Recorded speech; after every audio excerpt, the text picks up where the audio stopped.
त्रेता युग में भगवान के दो अवतार हुए, पहला राम और दूसरा परशुराम। परशुराम के पिता जमदग्नि ऋषि की कामधेनु गाय को उनके ही साढ़ू राजा सहस्त्रार्जुन चुरा कर ले गए।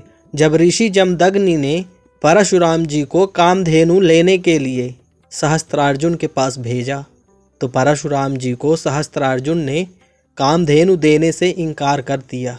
इससे परशुराम जी का क्रोध उत्पन्न हो गया और अपने फरसे से सहस्त्रार्जुन की दोनों भुजाओं को उन्होंने काट डाला और कहा, अरे मूर्ख, मेरे पिताजी की गाय तुम चोरी से ले आए, आज मैं तुम्हें जिंदा नहीं छोड़ूंगा। और उसी फरसे से सहस्त्रार्जुन का वध कर दिया और कामधेनु गाय को लेकर अपने पिता जमदग्नि के पास वापस लौट आए।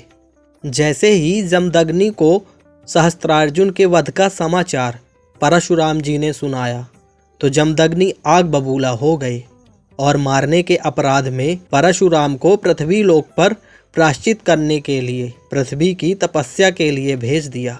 और उधर पीछे सहस्त्रार्जुन के पुत्रों ने जमदग्नि ऋषि का वध कर दिया।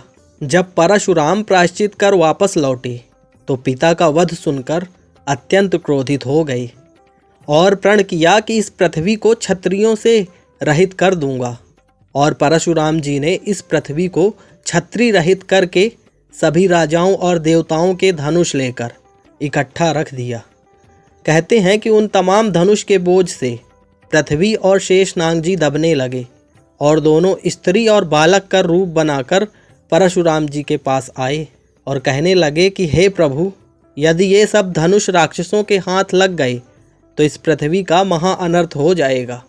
यही सोचकर मैं और मेरा बालक दोनों दुखी हैं और हमें कोई आश्रय भी नहीं देता, क्योंकि ये बालक बहुत चंचल है।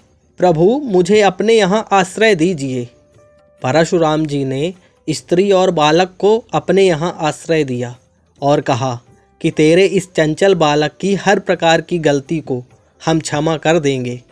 एक दिन परशुराम जी कहीं गए तो बाल रूपी शेष जी ने वहाँ पर रखे सारे धनुष को तोड़ डाला।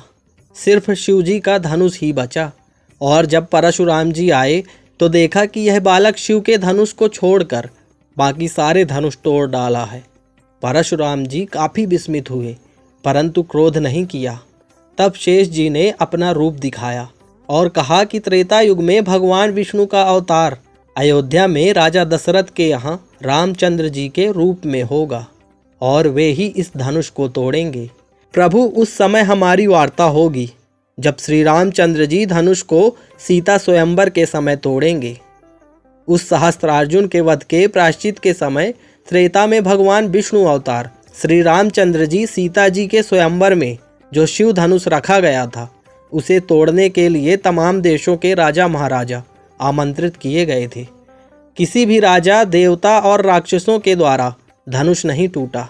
भगवान श्री रामचंद्र जी के छूते ही धनुष टूट गया था और टूटते ही भगवान परशुराम जी का आगमन हुआ कि कहीं भगवान श्री रामचंद्र जी को इन तमाम राक्षसों द्वारा समस्या न उत्पन्न हो। और भगवान श्री रामचंद्र जी का सारा कार्य संपन्न कराकर अंतर्ध्यान हो गए।